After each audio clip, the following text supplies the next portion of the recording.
I received a lot of backlash from family because, again, talking about issues that are taboo, the female body, taboo issue. No, and it can't be that way anymore. And it's because it's we're not dealing with these issues and we're not talking about them and it's not being discussed. And there's so many women out there that just can't relate because no one wants to talk about it. So then that's when I decided to write a blog. And it's called, I initially had the blog. It's called Literary Pinup. And I wanted to write stories, but then cancer took over, and so I became the story. And so I just started writing everything about it.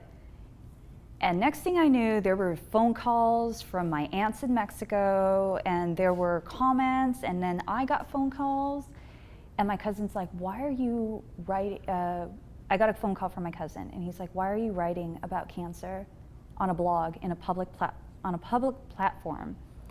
And I'm just like, I need to. This is my outlet. I'm a writer. Like, this is what I'm doing. And he's like, well, you're just going to get a lot of mud slinged on you, and, don't you care about what people say? And I'm just like, honestly, I have cancer. No, I don't. And, so in that sense, cancer was a positive thing because it did give me the gall to start a blog and to actually talk about the things that were taboo. And in the blog, I didn't talk about, the procedures or the Taxol or the chemo or the Red Devil. It was more about what I was emotionally going through and what I was feeling.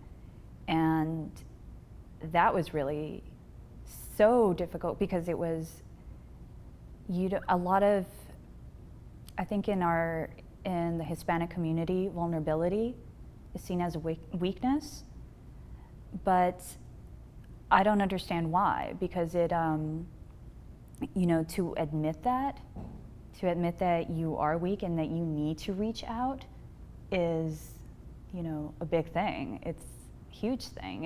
It's humility, it's humbling, and, that's, what we should do anyways is help each other out, not put each other down because we're going through something that's very traumatic.